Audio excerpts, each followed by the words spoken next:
রোজার মধ্যে একদিন হচ্ছে আমরা লিডেলে গিয়েছিলাম। আমাদের বাসার কাছেই হচ্ছে একটা লিডেল শপ আছে, ওইখানেই গিয়েছিলাম। তো ওইখান থেকে আমরা বাজার করে বের হয়ে দেখি যে এখানে একটা বাস। তো বাসের ভিতর দেখি যে এরকম একটা লাইব্রেরি, মানে এত সুন্দর বাচ্চাদের লাইব্রেরি আর কি এটা। বাহির থেকে দেখে বোঝার উপায় নেই যে এটা একটা লাইব্রেরি। দরজা খোলার পর যখন দেখে যে এটা একটা লাইব্রেরি, আয়ান তো খুব এক্সাইটেড হয়ে যায়। ও ঢুকে গিয়েই হচ্ছে বসে পড়ে, বসে চারপাশ দেখতেছিল এন্ড সাথে আমরাও দেখতেছিলাম। অ্যান্ড ওইখানে গিয়ে তো ও আর বের হইতে চায় না। পরে ওকে অনেক কিছু ভুলভাল বুঝিয়ে তারপর হচ্ছে ওকে বের করে আনা হয়, কারণ ওইটা থেকে ও আসতেই চাচ্ছিল না। আর যেহেতু তখন ৪টা বেজে গিয়েছিল আর ৪টা বাজে এটা অফ করে ফেলবে, ওরা অফ করে চলে যাবে এখান থেকে, যার কারণে আরো আমরা হচ্ছে নেমে পড়লাম, না হলে আমরা আরো কিছুক্ষণ থাকতাম। তো এই দেখেন, এটার হচ্ছে ফুল অ্যাটায়ার। বাহির থেকে দেখে কি বোঝা যাবে যে এটা যে একটা লাইব্রেরি? মানে কোনো দিক থেকে বোঝার উপায় নেই। তো ওই দিন হচ্ছে আপু আবার আমাদেরকে বলে যে তোমরা আজকে ইফতার করো আমাদের সাথে। পরে আমি আপুর বাসায় চলে যাই, আপুকে হেল্প করি and সবকিছু হচ্ছে গুছিয়ে টেবিলে সাজাই। আর আপু হচ্ছে এত কিছু আইটেম করেছিল। আলহামদুলিল্লাহ এবার হচ্ছে রোজার মাসে অনেক অনেক ইফতার খাওয়া হয়েছে বাহিরে, যেটা আমার দেশে থাকতে কখনোই হয়নি, কারণ দেশে আমরা সবসময় বাসায় ইফতার করতাম। আর রেস্টুরেন্টেও আব্বু যাইতে দিত না, কারণ রাত হয়ে যাইতো এই জন্য। আর এই ইফতারগুলো হচ্ছে ক্রিকেট টিম থেকে। গোথেনবার্গে হচ্ছে বাঙালিদের একটা নতুন টিম লঞ্চ করেছে। তো ওইটাতে হচ্ছে আমার হাজবেন্ড আর আলী ভাই খেলে, তো ওরা হচ্ছে ইনভাইটেড ছিল। আর যেহেতু এটা নতুন টিম লঞ্চ করেছে এই জন্য ওয়াইফ সহ ইনভাইটেড ছিল, এই জন্য আমরাও গিয়েছিলাম সাথে।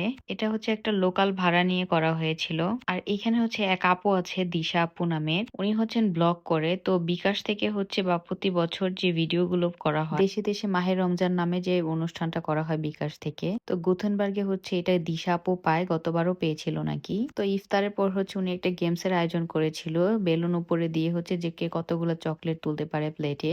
তো সবাই এটা খেলছিল এন্ড আমিও এখানে খেলেছিলাম। আর এটা রুলস ছিল, যদি হাজবেন্ড খেলে তাহলে বউ খেলতে পারবে না, আর বউ খেললে হচ্ছে হাজবেন্ড খেলতে পারবে না। তো যেহেতু আমি খেলেছিলাম তো আমার হাজবেন্ড খেলেনি।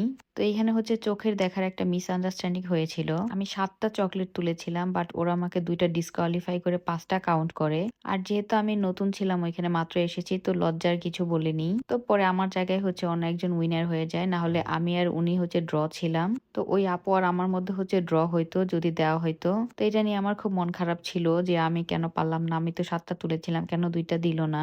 তো তারপর হচ্ছে আরেকটা ইফতার প্রোগ্রামে দিশাপুর সাথে আমাদের দেখা হয়। ওই দিন দিশাপু নিজেই বলতেছিল যে আসলে ওটা ডিসকোয়ালিফাই দেওয়া হয়েছিল, আসলে ওটা ডিসকোয়ালিফাই ছিল না, বাট ওই দিন কেউই বললো না, এই জন্য হচ্ছে এটা করা হয়েছে। তুমিও তো আমাদেরকে বললা না, যদি বলতা তাহলে হচ্ছে এটা হয়ে যাইতো। তো সমস্যা নাই, আমি আমার পক্ষ থেকে একটা গিফট দিয়ে দিব, আপু আমাকে আর কি এটা বলে।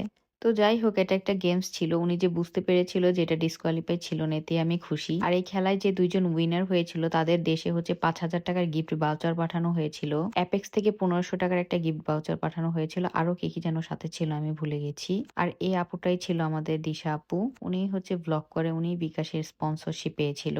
তারপর হচ্ছে সবাই মিলে খেলাধুলা করে তারপর উইনার ঘোষণা করে সবার বক্তব্য নেয়। যারা দুজন উইনার হয় তারা তাদের স্পিচ দেয়, তারপর হচ্ছে আমরা চলে আসি। তো যেহেতু আমাদের 5টা ফ্যামিলির মধ্যে আমরা 2টা ফ্যামিলি ইনভাইটেড ছিলাম, তো বাকি ফ্যামিলিগুলা মিলে হচ্ছে নীলিমাপুর বাসায় ইফতারের আয়োজন করেছিল। ওরা হচ্ছে নীলিমাপুর বাসায় ইফতার করে, পরে আমরাও এখানে এসেছিলাম। আর এখানে দেখেন বিপুল ভাইকে পেয়ে বাচ্চাগুলা কি করতেছিল, সাথে আমার জামাই অ্যাড হয়ে গিয়েছে।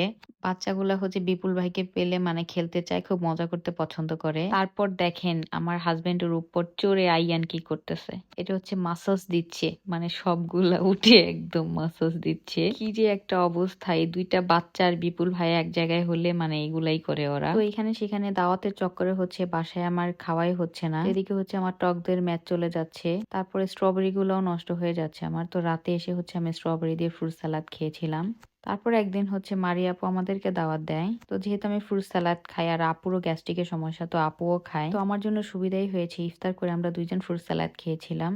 আর যেহেতু আমার হাজবেন্ড এগুলো পছন্দ করে না, তো ও ভাজা পোড়া খেয়েছিল। আর আপু অনেক আইটেম করেছিল, আপু অনেকগুলো ইফতারিও বানিয়েছিল, আবার সাথে ডিনারের অ্যারেঞ্জমেন্টও করেছিল। আর আপুর হাতে জিলাপি এত মজা যে বলে বোঝানো যাবে না, কারণ আমি জিলাপি একদমই পছন্দ করি না। তো আপুরটা খেয়ে আমি একদম ফ্যান হয়ে গিয়েছি, তো আমি আপুর জিলাপি একসাথে 3টা খাইতে পারি। আর আপুর হাতের রান্নাই মজা, আসলে সব রান্না আপুর অনেক মজা। আপু হচ্ছে স্পাইস কম খায়, সুগার কম খায়, যার কারণে হচ্ছে আপুর খাবারগুলো আমার অনেক বেশি পছন্দ।